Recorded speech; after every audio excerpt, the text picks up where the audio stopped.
views and opinions expressed in this program are those of the participants and do not necessarily reflect the views of BronxNet or the program underwriters. Hey, hello, welcome to Open, the one and only show that opens the Bronx and the rest of the world right to you. I'm your host, Darren Hyman, and today we'll update you on what's happening in and around our borough. Coming up on today's show, we'll give you an update on what's been going on right here in the Bronx. Plus, Houston continues its relief efforts as thousands are rescued following Hurricane Harvey. This as North Korea launches a missile over Japan, and Donald Trump Jr. agrees to a transcribed interview with the Senate Judiciary panel. Plus, we're also going to discuss funding and how Congress is going to go about helping those in Texas. All this when we sit down with our political commentator. After that, we'll discuss the issues surrounding criminal justice here in New York City and the possible closing of Rikers Island. Then we'll sit down with a financial advisor on show, and he's also a motivator. He's going to discuss some tips on how to establish some proper financial habits for parents and college students. I need that one. And then lastly, we'll hear from an author who's going to discuss her new book, Chipping Away the Mask, a book that's set to give girls the confidence to be themselves. All this and much more is heading your way, so stay tuned because right now, we're officially open.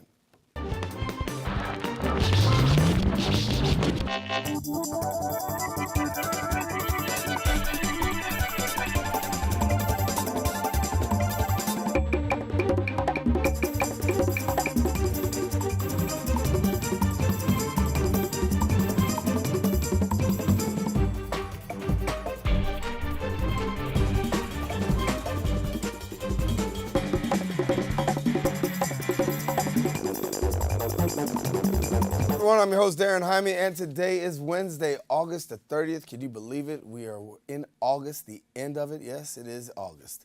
Well, you're watching Open, a live program that brings the Bronx and New York City straight to your TV set. We want to encourage you to stay connected to us, and you can find out more about us at Twitter at BronxNet TV and Facebook at Open BronxNet Television. Well, lots been going on over the past week, and we'll catch you up now with some Bronx updates.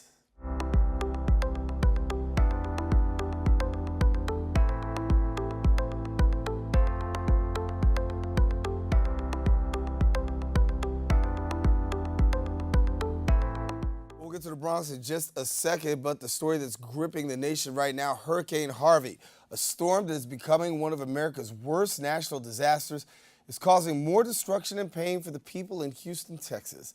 Officials say there's been over 20,000 rescues and 30 deaths attributed to Harvey, one including Sergeant Perez, who died in floodwaters on his way to work. Many people are in shelters as they wait for the storm to pass. National Weather Service is also stating that Harvey is expected to make another possible landfall in Texas and Louisiana. Now, yesterday, President Trump visited Texas and assured the people of the state they will get the help that they need. Well, back here closer to home, Bronx Borough President Ruben Diaz Jr. is announcing that his office will be allocating more than $2 million in capital funds to help support higher education institutions. Areas such as Bronx Community College, Student Center, Hall of Fame Playhouse, and Hostos Community College's Allied Health Building will soon be seeing some upgrades, and the funds will go towards improving the American Disabilities Act compliance routes, as well as converting 25 of Lehman College classrooms into state-of-the-art network smart classrooms, as well as providing equipment access for Technology Center at the Albert Einstein College of Medicine at Yeshiva University. They're going to receive a state-of-the-art facility. Well, this year, the borough president's allocated almost $60 million in capital funds, funding 146 projects. Well, New York City police officers will soon be required to receive CPR training every 2 years. This is New York State Governor Andrew Cuomo signed a new legislation called Breonna's Law, which is named in memory of Breonna Ojeda, an 11-year-old who suffered an asthma attack in 2010. While on the way to the hospital, Breonna's mother was stopped by a police officer who was unable to perform CPR, and Breonna later ended up dying. Governor Cuomo stated that CPR is a critical skill, and by requiring law enforcement and candidates to become certified, we could create a safer new law for all. And the new law will go into effect in 2 months and has already received the support of the NYPD. Well, an annual block party in the Bronx ended up turning to be a grand celebration for Jemanisha Merritt. People came all around and they celebrated Jiminisha Merritt, who was severely burned by a friend who actually threw hot water on her face while attending a sleepover. Jiminisha was honored, and according to the victim's mother, it was also an opportunity to bring awareness to bullying. The girl who allegedly poured hot water on Jiminisha has been faced with charges of felony assault. In other news, in collaboration with Connor's Cure Fund and the B Foundation, WWE stars made a visit right here in the Bronx to Montefiore Hospital. Bronx reporter Ed Martinez has our story. The Children's Hospital in Montefiore has roughly over 200 patients admitted each day. To make the medical environment more comfortable for patients and their family, the hospital often invites guests to come cheer up their patients. This time around, in collaboration with the Connor's Cure Fund and the V Foundation, the hospital had WWE superstars The New Day, Becky Lynch, and WWE Ambassador Dana Warrior visit for a meet and greet to enjoy some fun games and activities with the kids. It's really incredible what it is that WWE provides and what they do as a company for the community.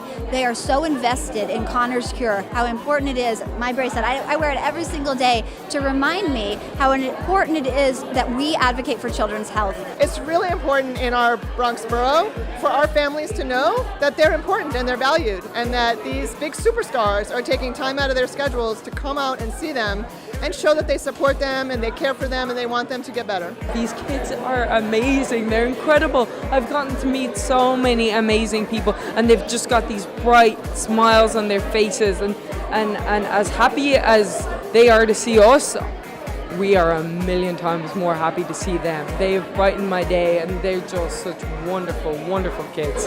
Our programming is obviously directed towards kids and the young people, and for us to be able to interact with our fans and with people who know us, and to give back just even in the smallest amount is crucial for us. Here's what some of the kids had to say about these slamming superstars visiting the hospital. I just met everybody I watch wrestling all the time. I always been watching wrestling. The wrestlers also wanted to send out love to kids who couldn't make it to the meet and greet. For the kids who couldn't be here, we give you all of our love, our appreciation. Tons going on here at the Children's Hospital at Montefiore. Fun, activities, last but not least, wrestling. Rosetta Martinez reporting for BronxNet. Ed, and thanks. Good time had by all. Listen, we're taking a quick break, and we'll be right back with the latest in politics when we return.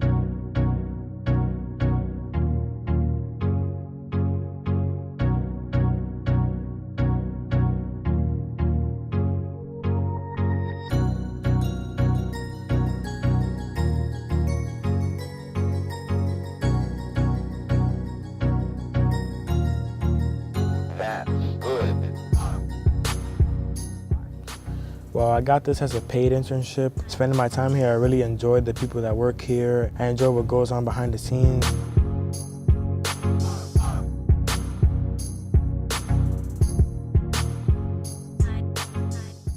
So far, I've learned how to operate a camera, how to host. I learned how to control audio.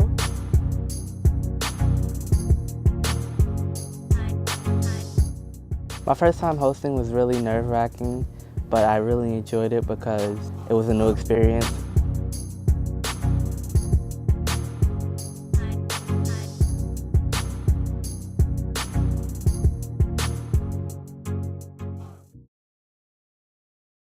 You made your house a reality. Homeschooling yourself on loans, color-coding listings, and flushing every toilet in a 20-mile radius. If you can ace house hunting, you can do it for retirement. Get on track with tips at aceyourretirement.org. Well, after North Korea launched a missile over Japan, President Donald Trump has warned all options are now on the table. The launch, supposedly a response to the ongoing joint U.S.-South Korean military exercises. President Trump has gone on to say that, quote, the world has received North Korea's latest message loud and clear. Donald Trump Jr. has also agreed to sit down for a transcribed interview with the Senate Judiciary Committee as lawmakers push to discuss Russians meddling in the presidential race. Then also, President Trump, I should say, does make a pledge to the people of Houston, a recovery never seen before. Here to talk all about these topics and then some, we welcome now political commentator and owner of Retrovision Media, Lee Bynes, and good to have you. Good to be here. First of all, definitely everybody's hearts, minds, and prayers goes out to Houston. Never have we ever seen the amount of rainfall that we've seen, upwards of more than 50 to 55 inches of rain in Houston, and the recovery efforts continue. The question that's on the table is, of course, you have the president that's saying that we're going to do everything that we can to help out the residents of Houston, but with all due respect to the people of Houston, politics is still politics in Washington, D.C. We know that when we had Hurricane Sandy here, it was very clear that there were some people, particularly in Texas, who weren't in favor of funding for Hurricane Sandy. Now Texas is hit. What are we going to see? Well, you know what, we're pretty much going to be in for a fight overall in terms of how this issue is going to be resolved. Now, the president has come out and said that this is going to be the best and quickest recovery that the country has ever experienced. But that's just the president bloviating as he usually does. The fact of the matter is that come after the Labor Day holiday, Texans, specifically in these affected areas, will not be having Texas barbecue. This is going to be a long haul for a long time, and it's going to take a lot of us getting together to make this happen. The problem with this is right now is that this issue has already been politicized because Governor Christie reminded the nation just yesterday, as a matter of fact, of how the Texas legislators and lawmakers reacted to the Sandy storm. Peter King out in New York, Republican also, from Long Island, also came up with the same, brought up the same issue, and they are kind of like setting the tone that there may be some pushback when it comes to the amount of money that they're going to lay out without an argument to repair some of this damages and bring these people's issues back to the front. But what I find interesting is that one of the only arguments that hasn't been made yet is the fact that the president pulled out of the Paris Climate Agreement. That was based upon the fact that climate change is a reality, not a Chinese hoax, and the fact that these storms are. I'm a man of science. I like to believe that science and technology has provided us enough evidence so far that the climate change is real, and the fact that the president seems to be going in the opposite direction belies the fact that these storms are getting stronger. They're sitting around for a longer time. They're causing a lot more damage, and the fact that people in Texas, few of them actually have flood insurance to protect themselves is one problem. It's going to be massive losses for a lot of people. A lot of these people are not going to be able to recover, but the fact of the matter is that these storms are coming with more frequency and more intensity is going to give insurance companies a pause on who they're going to cover in the first place. Well, let me dial back for a second, go back to these politicians and say that what they said, the Texas lawmakers said, we were in favor of supporting Hurricane Sandy, but the problem was what was being attached to the bill. There was pork attached to the bill. Now, doing a careful study and analysis, there wasn't that much that was actually attached by way of pork after reading the numbers and seeing what it is. Do you feel as though Texas lawmakers and Houston will definitely suffer because of this? Well, you know what a lot of people are saying right now, this should be just a straight up or down vote, a clean bill.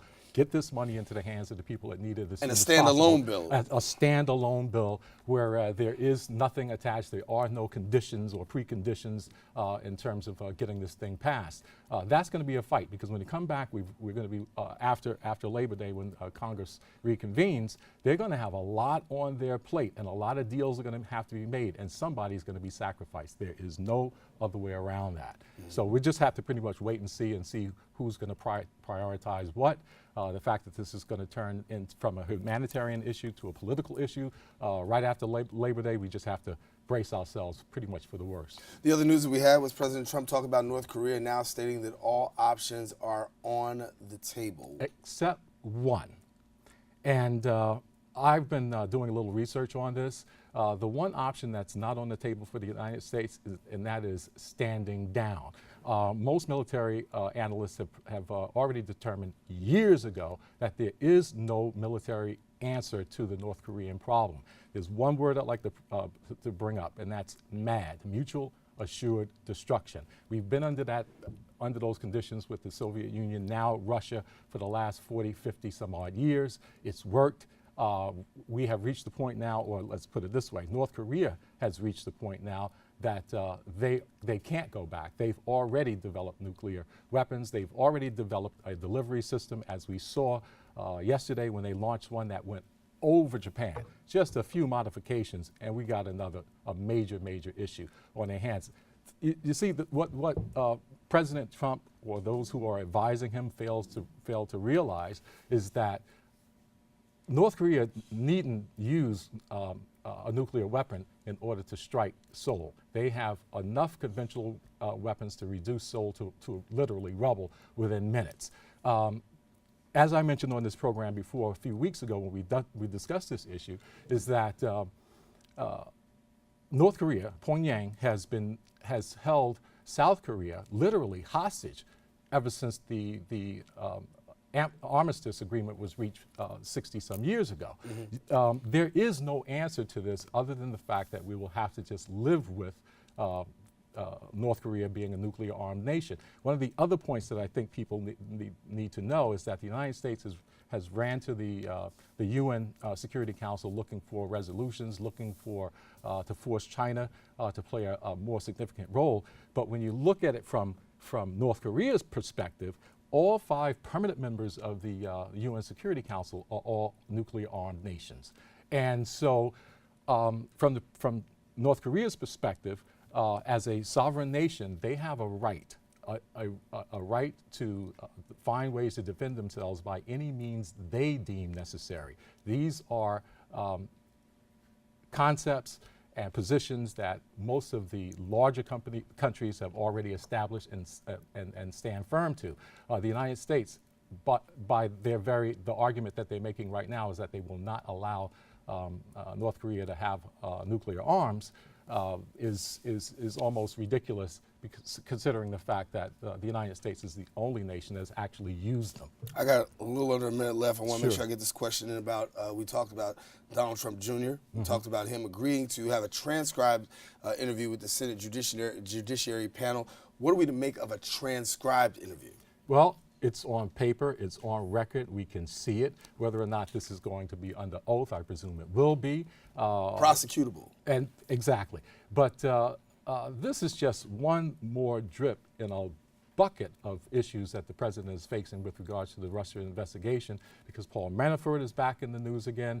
His legal counsel is being called to answer questions. So again, I want to make it very, very clear, despite whatever's going on moving forward, healthcare, infrastructure, tax reform, etc., the one thing that's going to be first and foremost in Donald Trump's mind is this investigation that's going on and where it's going. Does the president's work in Houston, relief efforts, presence, will it improve, and you hate to politicize, but will this improve his political ratings and views with people? Well, you know what? Right now we're in the early stages of this event. A lot of talk is being made, a lot of promises are being made, but we have to find out, you know, whether or not these promises are going to be kept. All right. Lee Bonds, that's why we're bringing in every week. Thanks, Lee. My pleasure. All right, taking a quick break. We'll be back with more show. Stay with us. Coming right back right after this.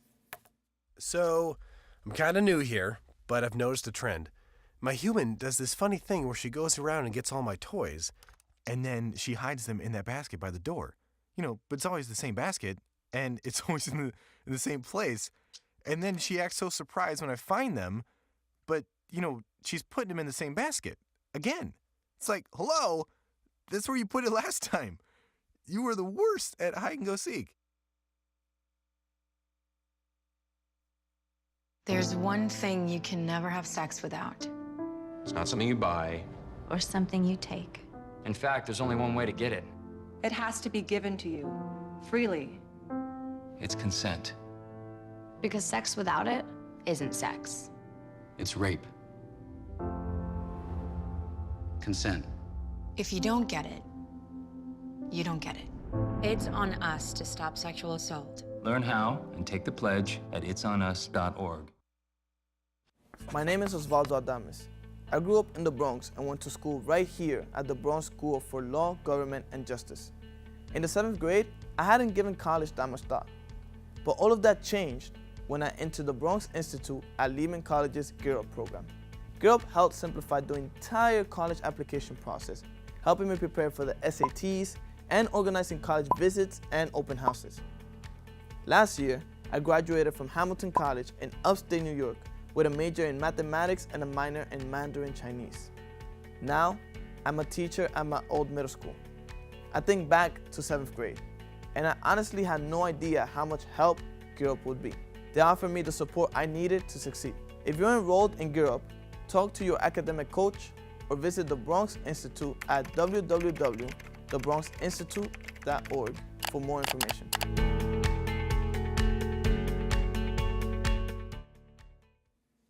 Well, when it comes to the New York City criminal justice system, a lot of changes are needed to be made. This is said by many people. But here now to discuss the reality of those issues, we welcome now the President and Chief Executive Officer of the New York Women's Foundation, Anna Olivieri. And thank you so much for being with us. Thank you for having us. So let's talk about this here, because as we talk about the criminal justice system in New York, obviously a lot of problems. We talk about in the borough of the Bronx, you have a long wait just to get to court. You've got incarceration issues, and the list can go on. But talk about your work and the work that you guys are doing right now. Absolutely. So in 2016, the City Council Speaker, Melissa Mark-Viverito, created a commission to look exactly at that, at what's happening in the criminal system in our city.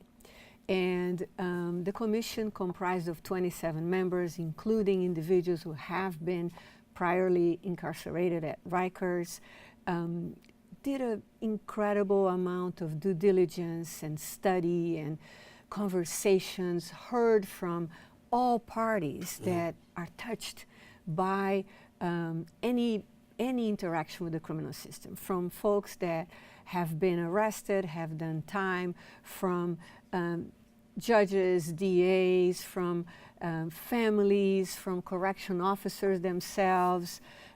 So we had an opportunity to do a very deep dive on what's actually happening. And what we found out is that although over 20 years in New York City, incarceration rates have been going down, crime has also been going down. And most of us don't know that. Most of us think that our crime is down because we incarcerate more. But incarceration rates are down? Yes. Okay. So then we went to see, so what's happening? Our local jail, which is Rikers Island, has actually 9 facilities inside it, and almost 3/4 of the persons that are today at Rikers Island have not been convicted of a crime. So we are failing at a basic tenet of our democracy, of our justice system, which is presumed innocent until found guilty. We have so many people, out of 9,700 people, about 3/4 are in the processing of their cases, largely because they can't make bail. Low-level offenses or high offenses? Both types. Okay. And even how indictments happen, how the categorization of offenses happens, is something that we looked at, and we are looking into it. So Rikers Island incarceration has become the one response. We have had, as we know, the closing of mental health facilities years ago, decades ago. A very high percent of individuals at Rikers Island have been homeless, have mental health issues. Rikers Island became the response of kind of warehousing human beings in a very non-productive way, very costly, almost $250,000 a year per bed at Rikers Island. So the commission saw that, the violence, the isolation of Rikers Island is not good.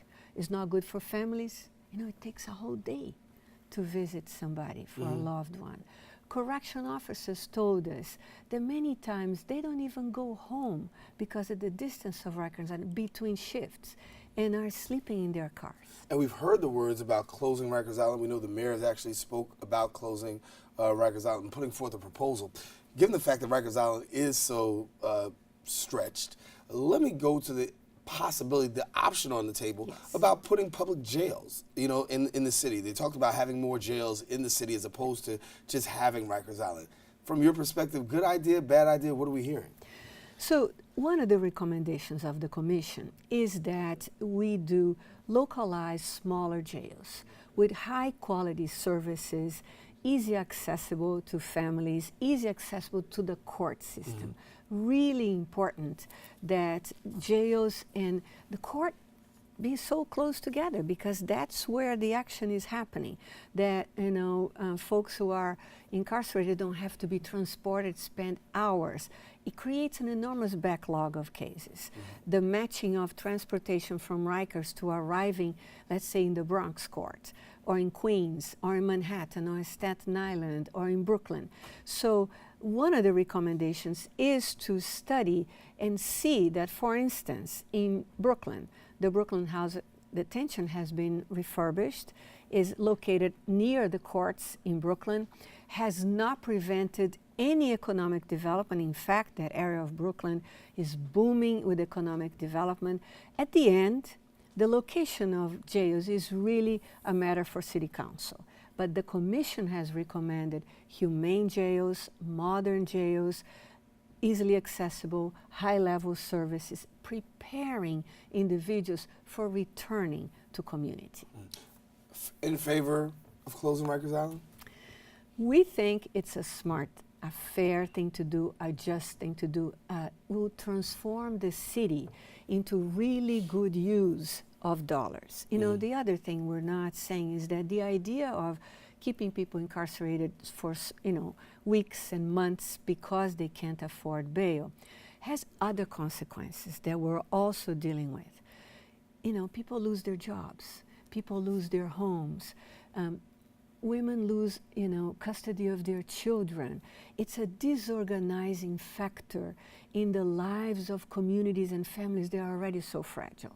So we want the city to be a model, not just to itself, but to the country, that we can use incarceration sparsely when individuals are a threat to others or to themselves, but that we can also build support for individuals to thrive and to have a second chance. Well, originally what incarceration was supposed to be was, we heard the word rehabilitation back before, and it seems as though it's not rehabilitation anymore. It's strictly about punishment, punitive actions, and incarceration rather than rehabilitation. Are we going back to, or is there a plan and method about doing this rehabilitation? I mean, we got a huge problem on Rikers Island, and you know, a lot of people are really worried about this, because it really seems like it's more about incarceration and not rehabilitation. Yes. So we're very happy, as you mentioned, that the mayor is supportive. The mayor has put out a plan to do that. He's investing $30 million in the current budget to make this transformation happen, so that the transformation includes community voices, includes the understanding that these are our families, these are our individuals, and that we will do better by investing in those lives. New York City has a vast array of services, community-based organizations working with reentry, working with services while people are incarcerated. We also want to work on prevention. We want to work at the onset. So when people get arrested, what else is needed there? Do we actually need to incarcerate? Do we need other interventions to stabilize them, to maintain them, operating in their lives more beneficially right there? We want to embrace people with support at the moment of crisis. And incarceration is a moment of super crisis. An arrest is already a moment of crisis. Let's use that to create an opportunity for support and see if we can strengthen families, strengthen our communities, and actually use the institutional incarceration to help individuals to come back to their families and to their communities in a better way than when they went in. I want to go back to Rikers Island, because of course we know a lot of people who've been connected and are dealing with the Rikers Island situation. Had a gentleman on not too long ago, and I guess his organization was in charge of an organization that helps people to pay bail. They help to pay bail for those persons who actually cannot make bail on Rikers Island, given the fact that most people on Rikers Island are just that. They just can't afford to really pay bail.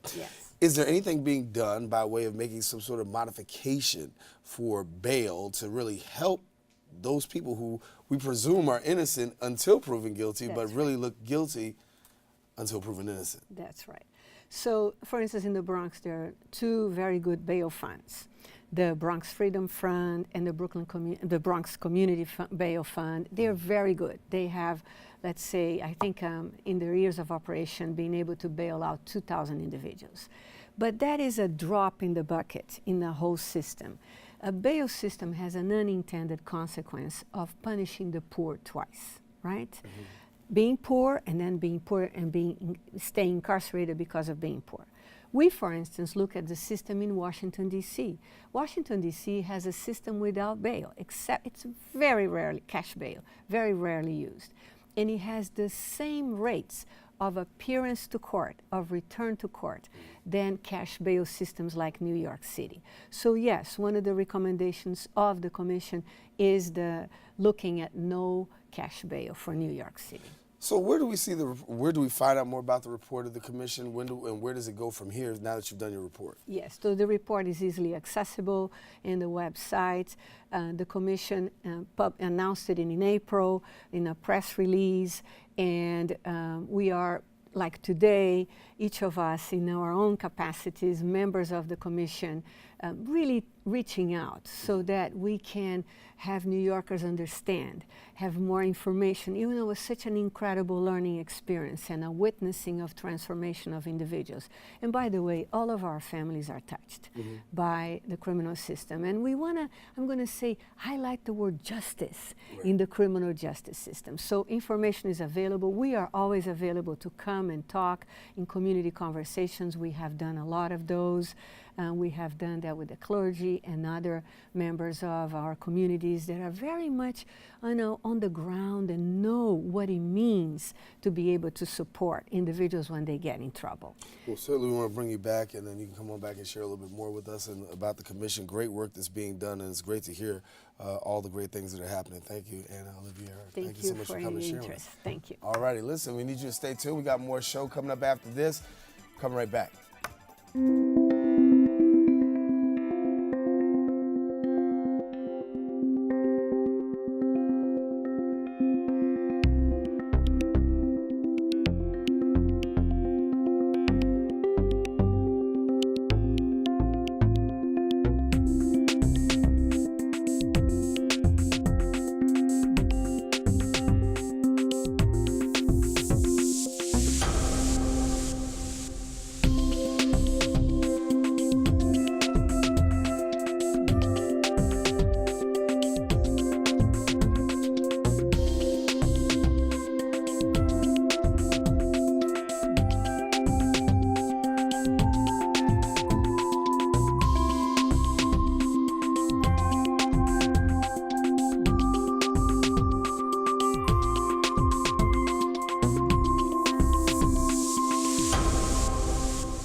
Most party fouls are pretty dumb. But if you decide to drink and drive underage, you could lose your license and your freedom.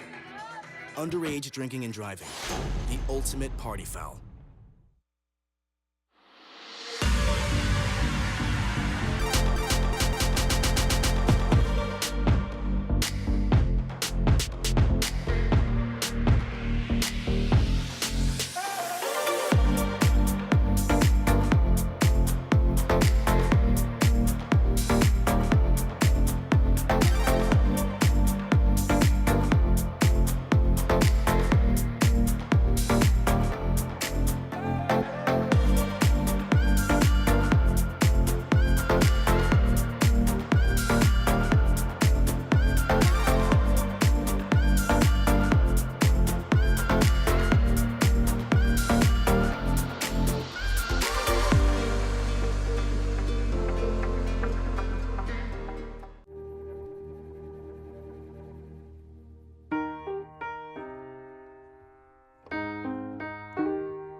We are neighbors and best friends. I love my sister.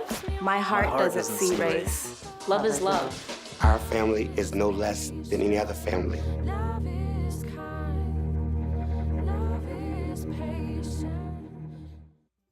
Well, can you believe school is right around the corner for kids? Some parents are very excited, but listen, while you're talking about preparing for back to school, you got shopping, maintaining other finances. These are some of the things that really parents have to deal with, and as well as students. And many students have started college, and oftentimes they have trouble maintaining their finances. Now, joining us to give us some financial tips to some parents, as well as some college students. We're going to record this segment and send it to my son. We're going to welcome our educational financial empowerment coach, Ash Exantis, and he's here with us. He's the president and CEO of Ash Cash Enterprises, and want to make sure we get it all right. Good to have you. Thank you for having me. Appreciate it. So I want you to be helping me too. Oh, absolutely. All right. Yeah. So we all need help. We right? all need, absolutely. Absolutely. I got two we all do. But listen, thanks for coming to share with us. And as we talk, though, students, honestly, as well as parents, it becomes an educational opportunity. Sometimes it becomes too late. Yep. Finding out after the fact.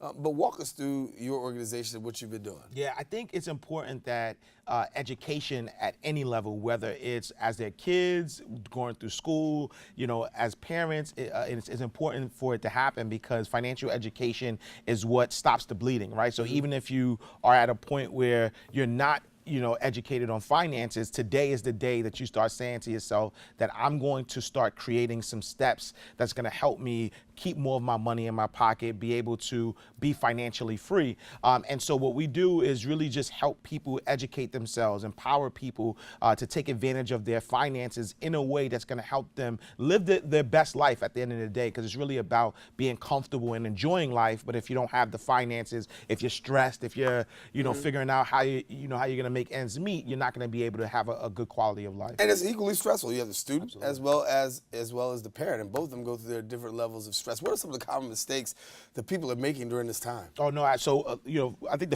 the biggest mistake is that people wait until the last minute, and there's always a premium for waiting for the last minute. So I think being prepared, that there's certain things that you have to have, that you need, and if you buy them ahead of time, the price point is going to be lower. If you buy them at bulk, it's going to be lower. So I think really having a plan and preparing for school ahead of time is important, both for parents and for students, but then also living below your means. A lot of times people get into credit issues and get into issues of not understanding or having to take out payday loans or other emergency kind of funds that's going to cost them a lot because they're not prepared. So preparation can save a lot of money. Yeah, I just had a conversation with my son today, and we talked about he's a freshman in college and just want to make sure that he knew about the credit cards, because obviously a lot of them are tempted with credit cards, given the fact that many don't have the money, the resources, and use credit cards as a way out, but actually it's not a way out, it's a way in. Oh my God, and credit cards are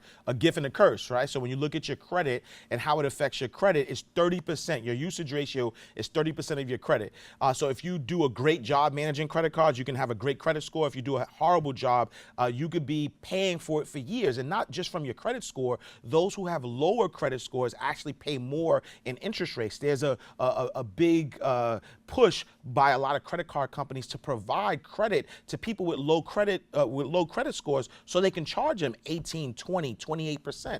And so people have to realize that, yes, it might help you in the short term with your immediate needs, but in the long term, you're going to be working for the credit card companies, not for yourself, not to pay for bills and have a good quality of life. You'll literally be working to pay back high interest rate loans. Well, you're the author of several books, 5 to be exact. Yes. And you got a lot of online material, but I want to take a time and go through a few things that you've outlined, because I think it's important for parents as well as students to, to really go through and make these things happen.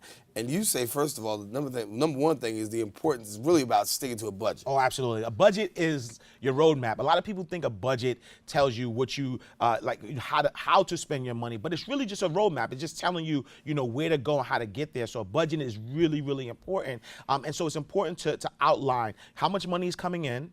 on a basic level, how much money is coming in, how much money is coming out, and exactly where it's going, and then kind of look at your budget, because a lot of times we don't realize that we might be spending too much money eating out. We might be spending too much money on Ubers. We might be just spending too much money on certain areas. So having that budget gets to tell us, okay, you know what, I'm spending too much money here, and if I want to continue to spend money here, what do I have to cut? Right, and so it gives you that good roadmap. So I think that's important. And again, you know, having an emergency fund in that budget is so important, because, you know, we talked earlier about Hurricane Harvey, and some people may not have insurance to cover what's happening in the home. But so we're going to have to, you know, in some way fund ourselves, and we have to have that emergency fund, because we just never know when things are happening. So I recommend 6 to 8 months of expenses in an account, liquid, that you have access to at all times. So you should have 6 to 8 months. Absolutely. In your bank account. In your bank account. And even, you know, even if you're not there yet, right? The point is to start. And so, you know, find that number that you're comfortable with, whether it's $1, whether it's 10%, whether it's $100, whatever it is, just start. Know that's the goal, 6 to 8 months, and do it in a way that it's automatic, that you don't have to think about it. When you get paid, the money automatically goes to a savings account that you don't have access to, that you don't touch, you don't have a debit card associated with it. So that way, out of sight, out of mind, and just let it stack. Right. Now, you punched me in the chest earlier when you talked about this, when you talked about eating out. Guilty. All right. But number 2 is actually about budgeting for food. Right. So go ahead and hit me in the chest even more. No, but here's the thing, right? Eating out is okay if it's budgeted correctly. So for instance, I always tell people when I look at budgets, I see somebody eat out a lot, they take Ubers, and they have cable. Right? And so maybe, maybe it's not the right thing to say we're on a cable network, but maybe not necessarily, you know, spending money on cable or too much on cable. Maybe, you know, finding ways to cut. Maybe you say, you know what, I like to eat out, but I'm going to eat out, you know, 1 day a week. And instead of, you know, eating out 4 days, I'll eat out 1 day, and the rest of the days, you know, I'll make my food. There's ways to still do what you want to do, but in moderation, and budget it and plan it out so that it's not, you know, spontaneous, because that's what hurts us. Right. It's not the eating out, it's the spontaneous eating out. It's the eating out based on emotions. You know what, I don't feel like cooking, so I'm gonna eat out. You know, so I think it's really about, you know, having a budget. And if you can't, you know, stop eating out, you just say, all right, it's costing me X amount of money, but where else within my budget can I cut so I can accommodate that eating out? So for the purpose of this show, we're going to encourage people to watch cable, absolutely. pay your cable bill, Yes, yes. and eat sandwiches, and watch us on cable. That's what we want you to do. But listen, talk about savings essentials, because saving really is the most important thing.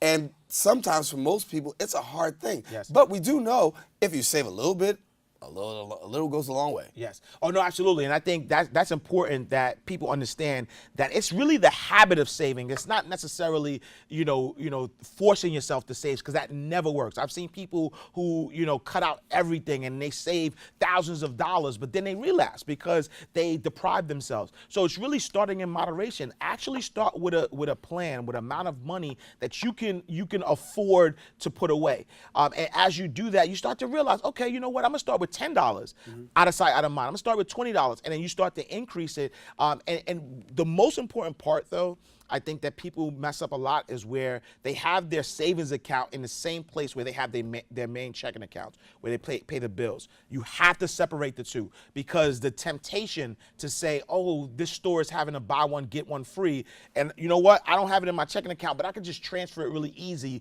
to my checking account, is what makes people not save, right? But if you have a system that allows you to maybe open it at a credit union, open it at a bank a regional bank, a bank that you don't have access to, that you don't see on every corner, that savings account serves a great purpose, because it's inconvenient for you to get to it, you'll think twice before you start tapping into that. So having multiple banks is okay? Oh, I think it's a great idea. I think it's a great idea to protect yourself from yourself, right? Because if you have multiple banks and you have money in these different banks, and you have an automated system where you don't have to physically remember that you have an account at this credit union or this bank, you let when you get paid, you direct that money automatically to that account. Out of sight, out of mind. You'll not think about it, and then when that emergency happens, you'll say, you know what? I have this account over here that has a couple of thousands. You know, now I don't have to use my credit card and pay extra interest rate. Right. I can use my own money. Well, we talked a little bit about credit card management, and you really outlined that one, but take us to this one here, because every college student, both parent and student, have to deal with, not all, but most have to deal with student loans. Absolutely. How do you turn the corner turn the handle on dealing with these student loans. I heard the president one time, it was President Obama, I was actually at an event. He told me it wasn't until about 4 years into his presidency that he actually was able to liquidate all his student loans. Yeah, and I think a couple of things is important is that a lot of times people look at student loans, students, parents, as you have to pay it back. All right, let's just leave it there.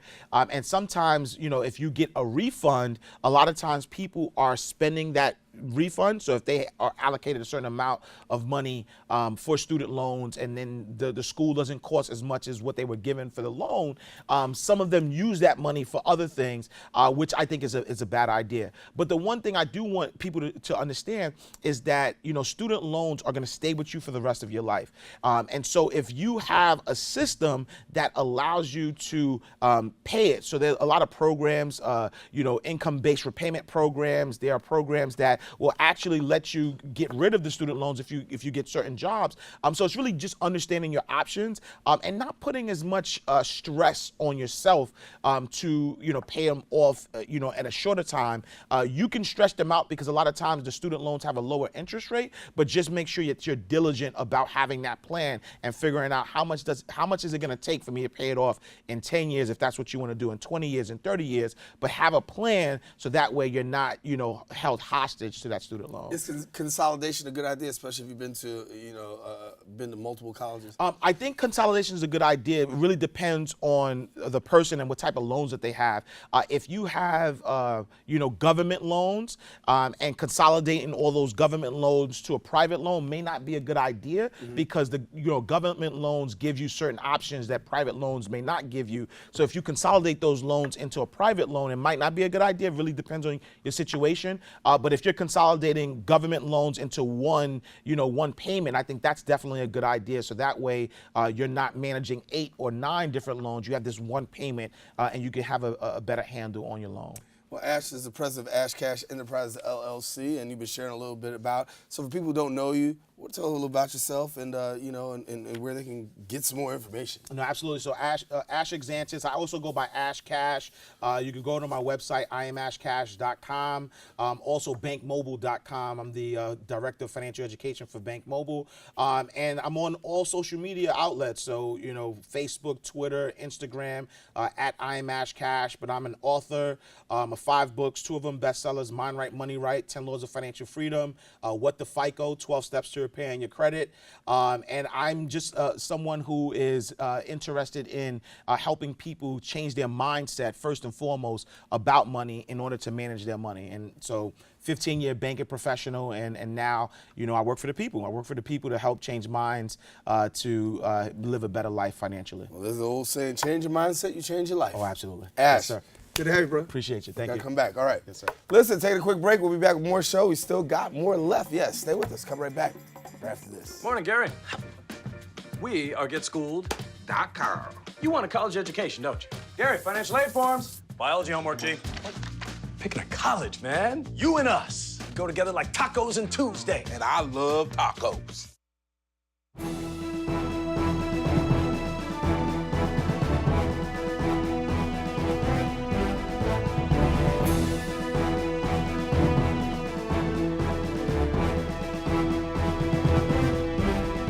Hi, I'm David Lesh, legal correspondent to the Morning Show Open. If you have a legal question that you'd like me to answer, please send me an email at davidlesh@bronxnet.org, and I will address it on our Ask Your Lawyer segment. Did you know kids who play outdoors have healthier lungs? Totally. I did. Did you know that boys that play with dolls make better husbands? My son has lots of dolls. But did you know terry cloth diapers breathe better? I did. It's totally true. Oh, yeah. Did you know that strollers have the right of way on a sidewalk? Yes. Yep, I did. Did you guys Did you know that kids who eat breakfast have higher GPAs? Yeah, I know. Yeah. That's actually what I was going to say. Did you know babies should never touch silver? It's really bad for them. I knew that. Did you guys know that statistically friendly kids have more friends? Mm-hmm. Yeah. That's obvious. Did you know most people think they're using the right car seat for their kid, but they're not?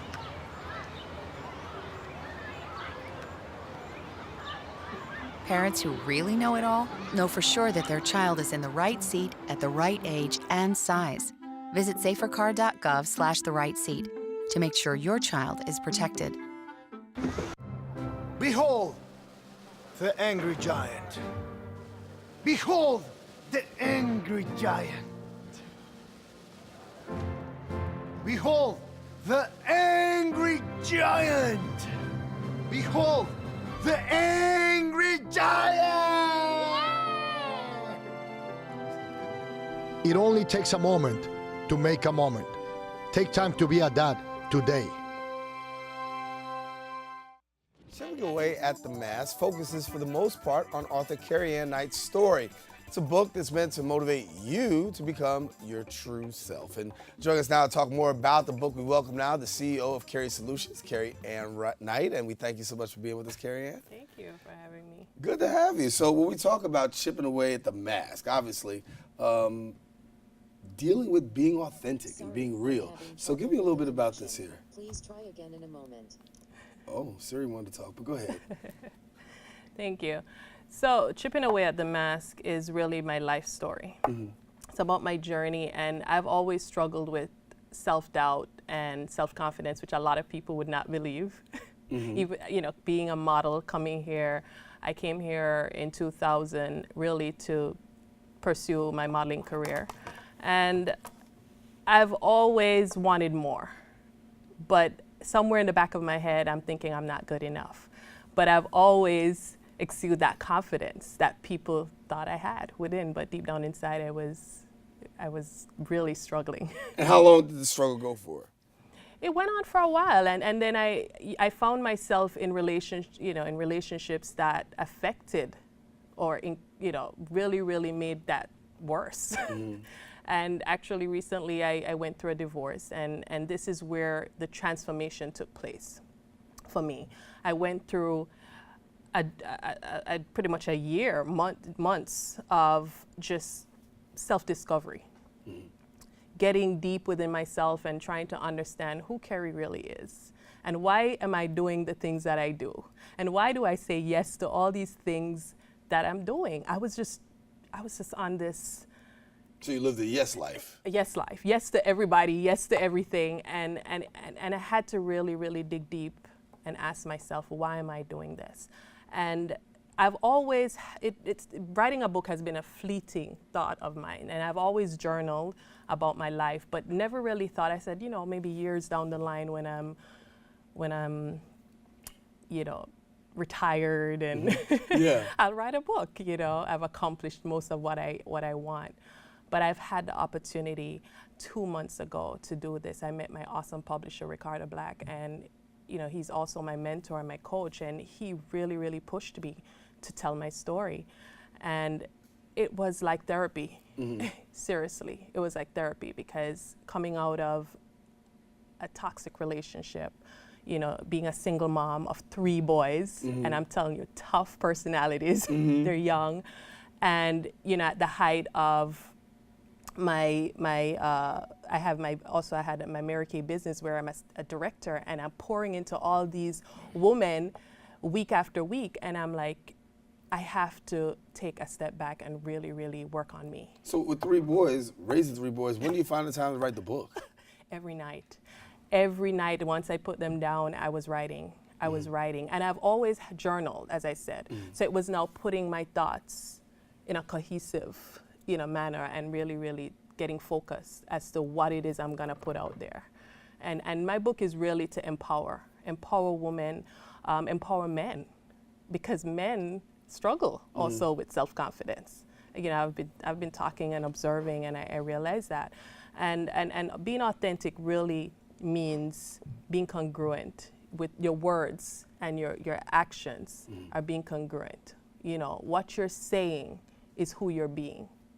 And that's the message I wanna get across. And so for a lot of people, that becomes a struggle, like you said. And how long did you struggle with this? When I really sat down, I'm like, oh my God, this has been years. Decades.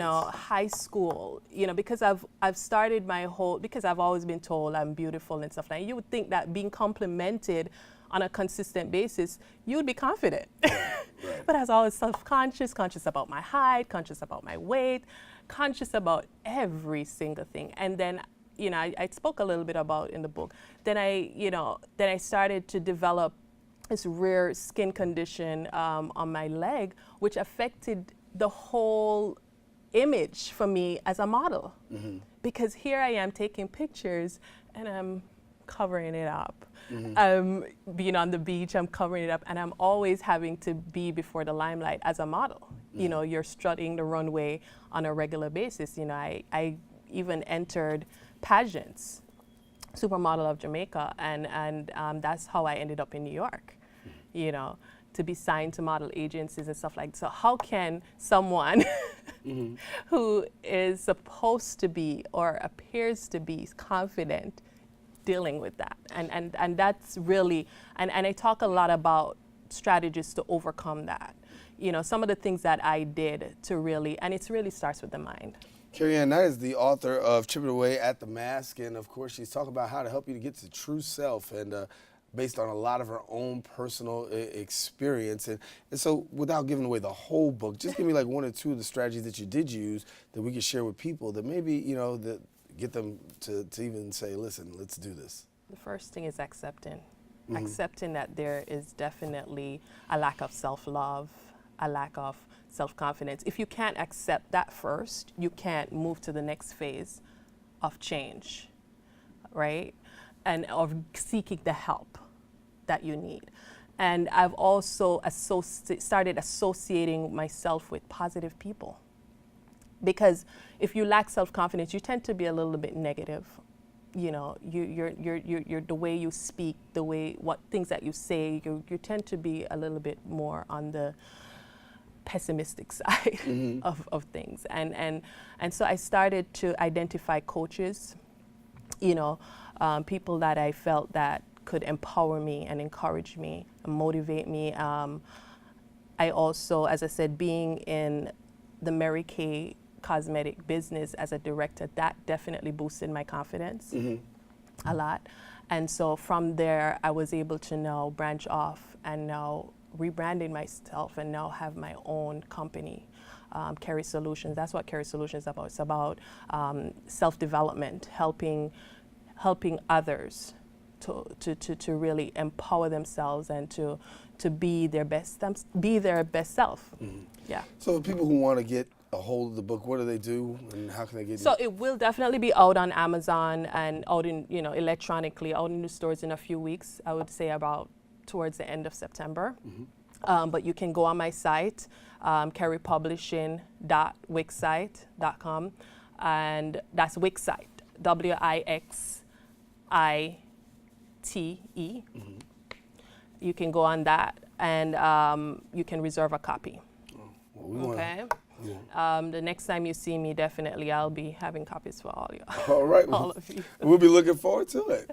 But thank you so much for having me. No, glad to have you. A wonderful story to share, and it's really true about it. We have to work to become our true self. Yes. Thanks much. Thank you. Carrie-Anne Knight. Well, listen, I want to let you know that we've come to the end of our show today. We want to thank our guests for joining us, but most of all, I want to thank you, the viewer, for tuning in. Now, if you missed any part of today's show, you can catch the Recablecast at 5 and 10 on Optimum's Channel 67. If you have Verizon Files, that would be Channel 33, or watch us anytime on the web at bronxnet.org. I'm Darren Jaime saying have a great day. Keep this channel wide open. Take care, and God bless.